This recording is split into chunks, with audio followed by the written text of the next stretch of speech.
Okay, let's look at this story. Exclusive.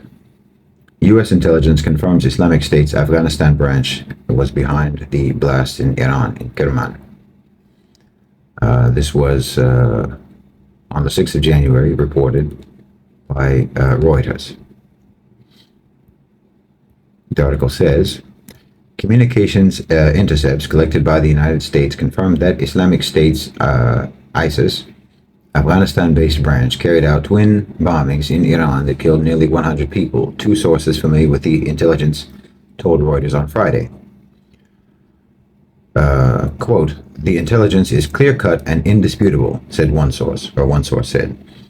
That source and a second source, both of whom requested anonymity to discuss the sensitive issue, said the intelligence comprised communications intercepts without providing further details. The collection of the intercepts has not been previously reported. So in the beginning, it says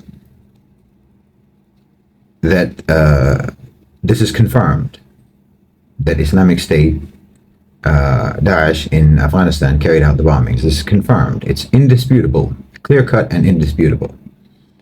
But the sources for that clear-cut and indisputable confirmation are anonymous.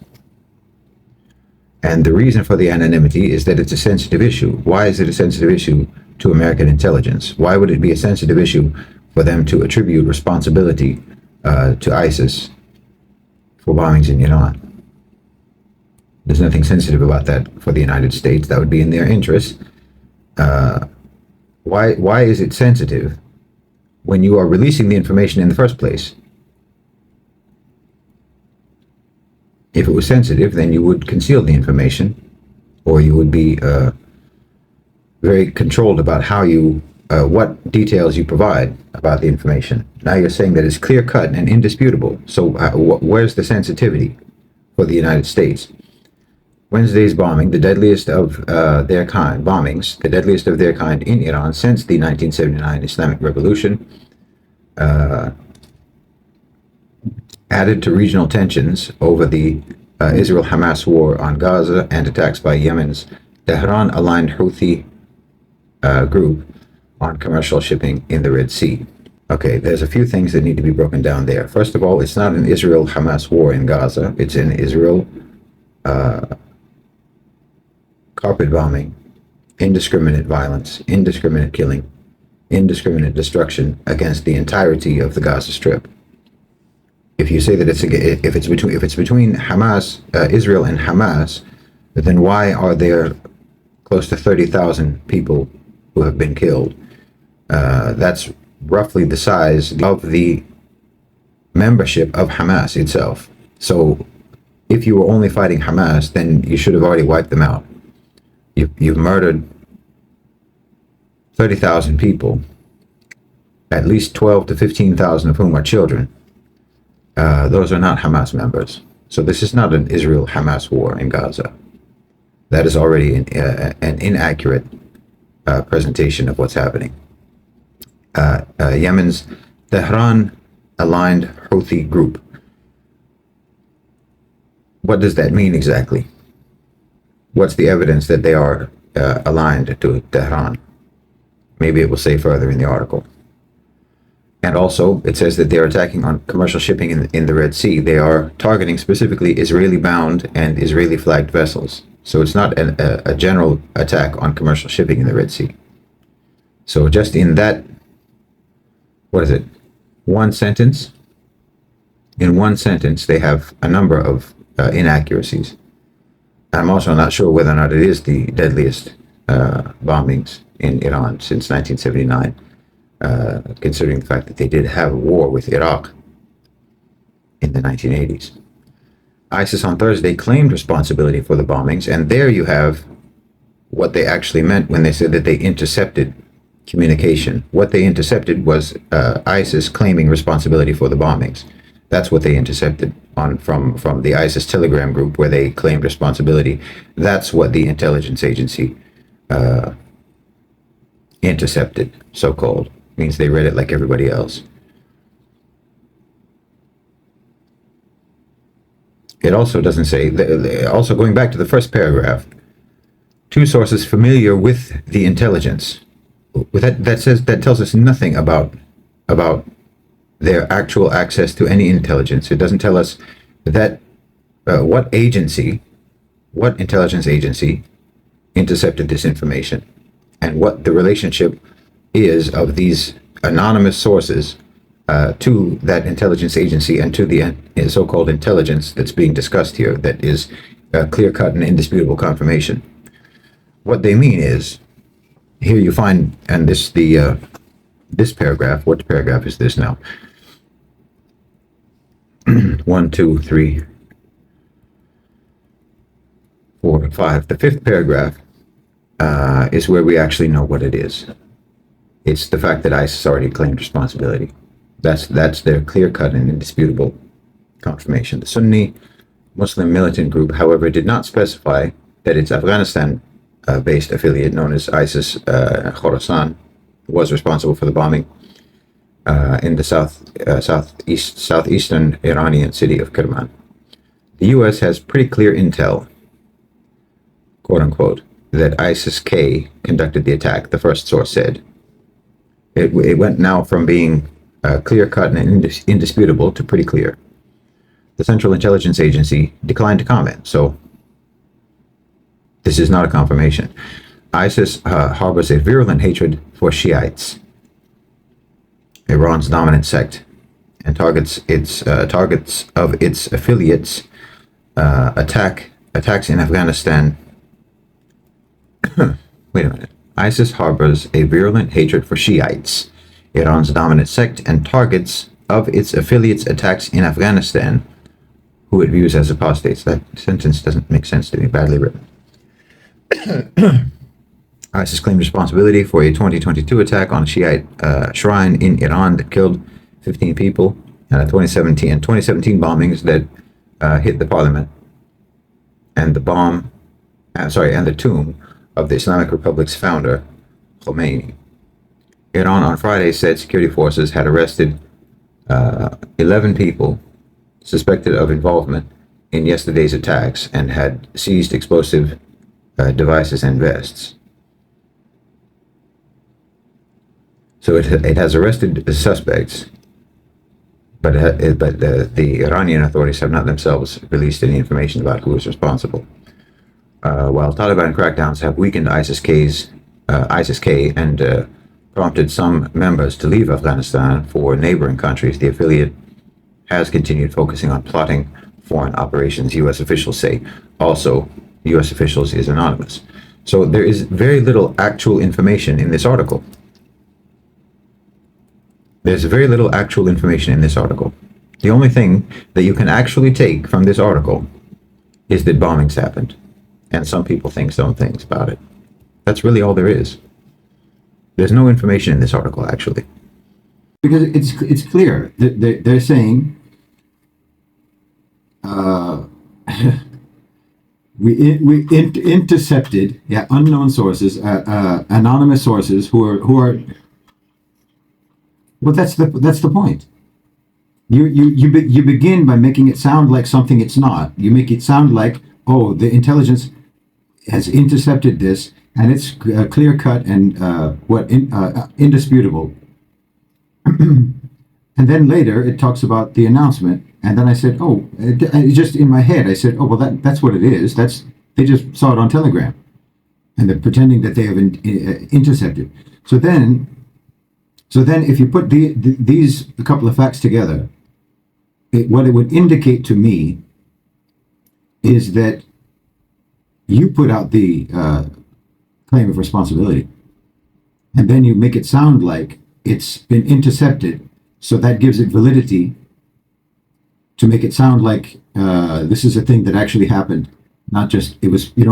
It's like you're you're giving validity and authenticity to something that you yourself put out by saying that we intercepted this thing. We intercepted this intelligence. You fabricated the intelligence. You put out the statement. That's your Telegram channel. You did that. You're running the Telegram channel of ISIS K. That's you, and then you put it out with them claiming responsibility, and then you verify that they put out this statement, and our intelligence agencies have verified that they're responsible. It's all in house. The whole thing is in house. Yeah, yeah. It's so in other words, and then if you put everything together that's in that article, all of the things that are in there that are not information. Here's maybe a like a rule of thumb. Everything that's in an article that isn't real information is just narrative creation. That's all they're doing is trying to create a narrative. They're creating a narrative about ISIS and Iran, that they're doing these attacks. They said, and they tried to give a reason for the attacks, meaning ISIS is anti-Shia. So, and the Houthis are Tehran aligned. You're trying to tell people that that's what's going on. And then the idea that the intelligence agencies have intercepted this information, have intercepted this intelligence, and then that ISIS put this out. All of this is narrative creation. And because the only fact, literally the only fact in that article is that there were 2 bombings. That's literally the only fact. And the rest of it is packaging to try to sell a narrative about the bombings, which then you have to try to understand why. Okay, when you can identify what's narrative, what's information, and what's narrative, then you have to look at what's the point of the narrative that they're creating. Yeah. What's the why of why they want to push this narrative? I mean, you can then there's a certain degree of speculation, and of course you have to do like what I said and what is written here,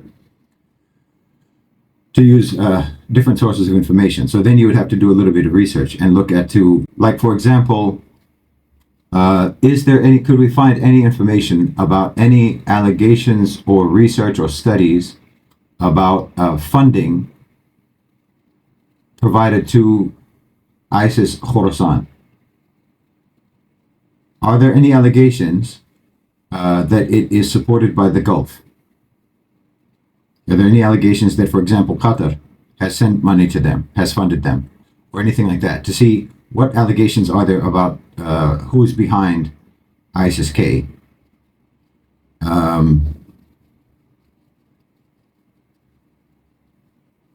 Because the obvious sort of assumption that you would have is that this attack was intended to break the diplomatic coordination between Iran and the Gulf states,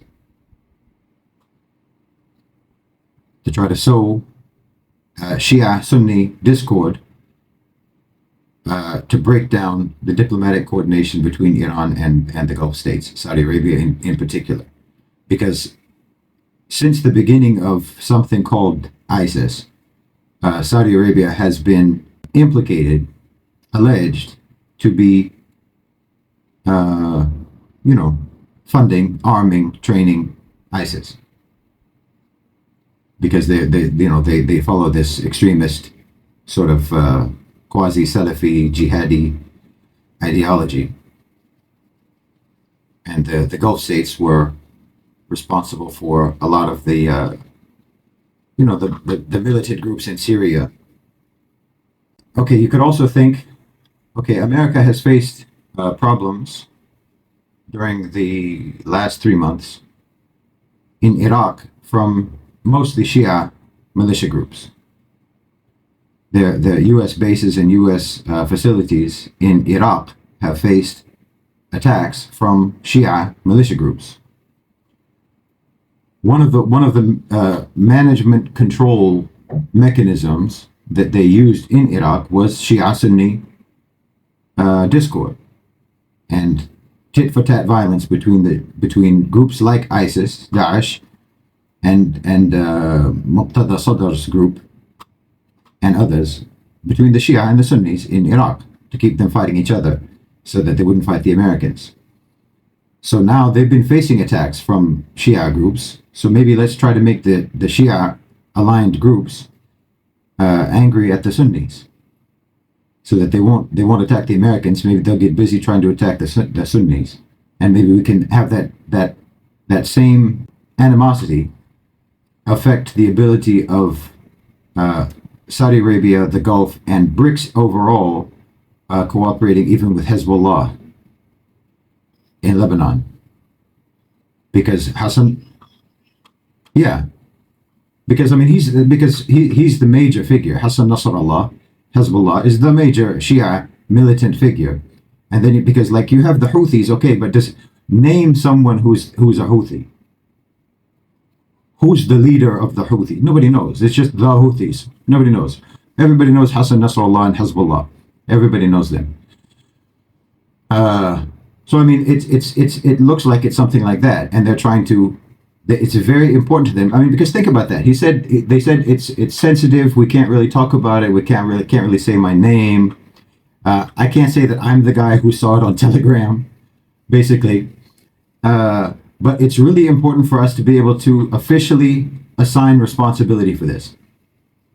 That's the main thing. We're just trying to assign responsibility for this because we don't want there to be any doubt about who's responsible, because that's why we did it in the first place.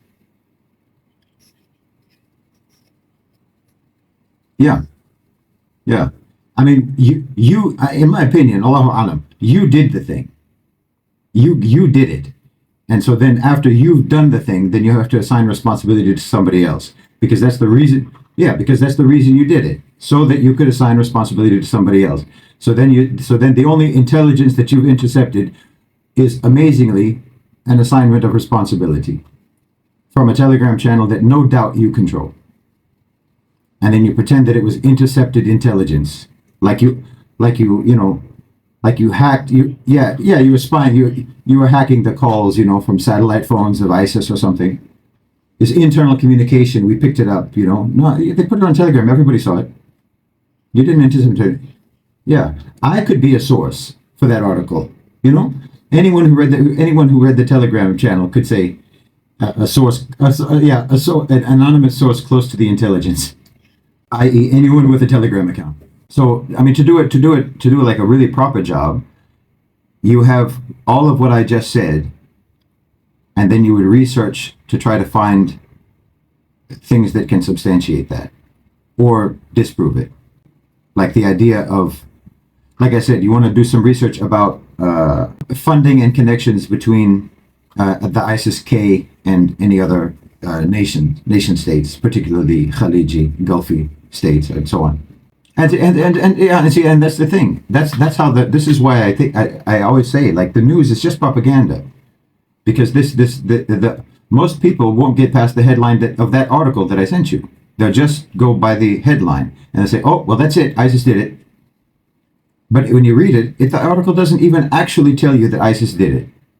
It said so, on a Telegram channel, the administration of which Telegram channel, the owner of which Telegram channel is completely unknown to anyone. And I mean, really, honestly, you have Telegram channels that get deleted from Telegram because they're controversial. Really, ISIS has a Telegram channel, and everyone knows about it. Really, come on, that's your story. That means that whole channel is narrative creation about ISIS. The whole thing is an intelligence operation. What do they say? With knowledge of the intelligence, or close knowledge of the intelligence, because he's the guy who wrote the statement. That's the guy who they're quoting is the guy who wrote the claim of responsibility on behalf of ISIS. I posted. There's no doubt. It's clear cut and indisputable. I know this because I'm the one who posted it. And also, just even some little choices of words, like ISIS has a virulent hatred of Shiites. Okay, virulent means irrational, right? It's just like a virus. You just have in other words, we don't have to explain any animosity. It's just a given this. So you put in people's minds, oh well, these two people will always fight. These two people will always hate each other because it's just in their blood. Not that there's any reason. So because the fact of the matter is that terrorist, militant, radical, whatever violence actually is always political. It's always for political reasons, and it's never based on this kind of thing. But they when they try to explain away, just like when 9/11 happened, the U.S. kept saying they hate us for our freedom. This is why the Muslims hate us, because of our freedom.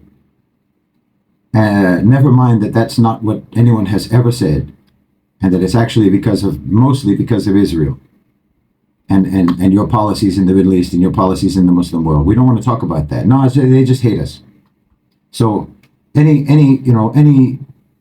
you create the idea that there's just certain people, certain groups of people that have a virulent, inherent, intrinsic hatred for each other, then you can always use them against each other in terms of your narrative, because no one will ever question, well, why are these people so violent towards each other? Well, because they virulently hate each other.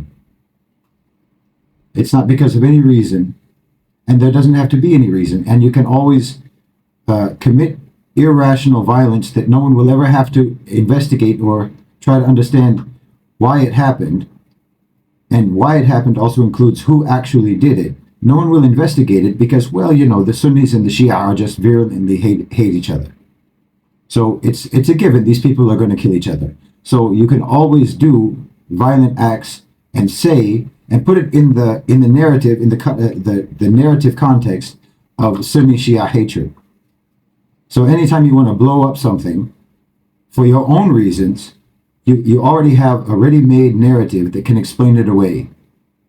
You know what I'm saying? So like if the intelligence wants to blow something up or they want to kill somebody, just make sure that you can frame it to make it look like Sunni Shia hatred, because no one will ever question that. Everyone just takes it as a given that these two groups of people hate each other and kill each other all the time for no reason, because it's virulent hatred. Well, they want to stir Sunni Shia discord, and specifically for the purpose of breaking the diplomatic coordination between the Gulf Arab states and Iran,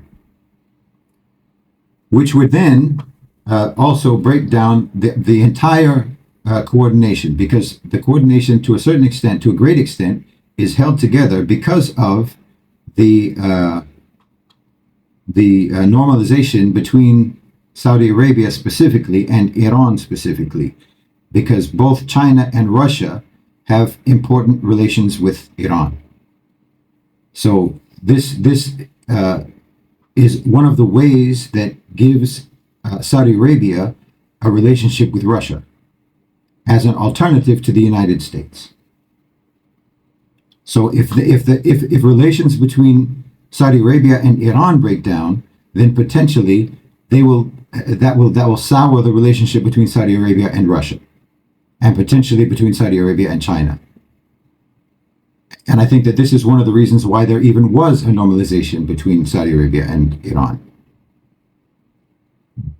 Yeah, well, no, because they were to strengthen and make sure that, because I really believe that BRICS is actually a real political entity, and that they are truly working like a team, and they want everybody on the team to be on one plan. Everyone needs to work together and really coordinate and be unified in an approach and a strategy for the region, and in an approach and a strategy in terms of confrontation with the U.S., confronting the U.S. and counterbalancing the U.S. So if Saudi Arabia wants to have an alternative to the United States, and they want that to be Russia and China, well, Russia and China, the condition for that is that you have to be part of the full team, the whole team. And we want Iran on that team. So you have to make nice with Iran. You have to get along with Iran, because we're all going to be on the same team. So for Russia and China, which are the biggest, and most important BRICS members, and I think that they're also probably among the main planners for BRICS, is in Beijing and Moscow, are the main planners for BRICS strategy. So for them it was okay. We'll because no one was even talking just a few months ago. No one was even talking about Saudi Arabia joining BRICS or the UAE joining BRICS. That was unthinkable just a few months ago. Yeah, until yesterday, the UAE was just understood as a client state of the U.S. Like it was unthinkable that there would be any separation between the UAE specifically and the US. Like all of this has happened so rapidly, and the idea is we all have to actually work as a coordinated team. So you have to repair your relationship with Iran, and if that breaks down, it's going to be a big problem for BRICS as a whole team. If relations between Saudi Arabia and Iran break down.